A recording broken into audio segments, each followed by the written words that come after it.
আসসালামু আলাইকুম শিক্ষার্থী বন্ধুরা। আজ ৯ জানুয়ারি ২০২৫ প্রতিদিনের প্রকাশিত বিভিন্ন দৈনিক পত্র-পত্রিকা থেকে সংগ্রহকৃত আমাদের আজকের এই কারেন্ট অ্যাফেয়ার্স। গতকালকের কারেন্ট অ্যাফেয়ার্সে তোমাদের জন্য প্রশ্ন ছিল, কানাডার ইতিহাসের সর্বকনিষ্ঠ প্রধানমন্ত্রী কে? যার সঠিক উত্তর হচ্ছে জাস্টিন ট্রুডো। জিএসএমএ প্রতিবেদন অনুসারে বাংলাদেশে গ্রামে স্মার্টফোন ব্যবহার করে কত শতাংশ মানুষ? উত্তর হচ্ছে ২৬% মানুষ। এইচএমপিভি ভাইরাস বাংলাদেশে প্রথম শনাক্ত হয় কত সালে? উত্তর হচ্ছে ২০১৭ সালে। আগামী ২ বছরে বেজা বাস্তবায়ন করতে চায় কয়টি অর্থনৈতিক অঞ্চল? উত্তর হচ্ছে ৫টি অর্থনৈতিক অঞ্চল। সম্প্রতি শক্তিশালী ভূমিকম্প এর ঘটনা ঘটেছে কোথায়? উত্তর হচ্ছে তিব্বতে। দেশের ইতিহাসে সর্বনিম্ন তাপমাত্রা ২.৬০ ডিগ্রি সেলসিয়াস কোথায় রেকর্ড করা হয়? উত্তর হচ্ছে তেঁতুলিয়া পঞ্চগড়।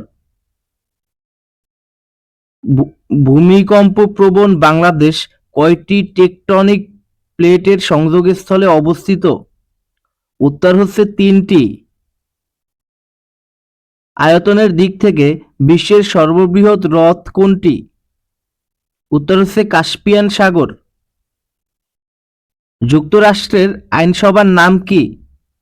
উত্তর হচ্ছে কংগ্রেস। বাংলা সাহিত্যের বিখ্যাত উপন্যাস ১০৮৪ মা এর রচয়িতা কে?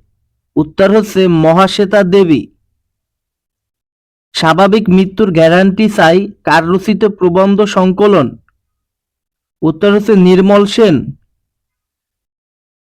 ভারতের আইনসভার উচ্চকক্ষের নাম কি?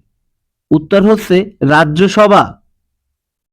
বিশ্বের সবচেয়ে বেশি গোমাংস উৎপাদনকারী দেশ কারা? উত্তর হচ্ছে যুক্তরাষ্ট্র। আপেক্ষিকতা তত্ত্বের জনক বলা হয় কাকে? উত্তর হচ্ছে আইজ্যাক নিউটন। টিআইবি এর পূর্ণ রূপ কি? উত্তর হচ্ছে ট্রান্সপারেন্সি ইন্টারন্যাশনাল বাংলাদেশ। শিক্ষার্থী বন্ধুরা, আগামীকালকে তোমাদের জন্য কুইজ থাকবে। বিশ্বের কতটি দেশে বাংলাদেশের উৎপাদিত ঔষধ রপ্তানি করা হয়? ভিডিওটি ভালো লাগলে অবশ্যই ডেইলি শিক্ষা ইউটিউব চ্যানেলকে ফলো করবে। ধন্যবাদ সবাইকে।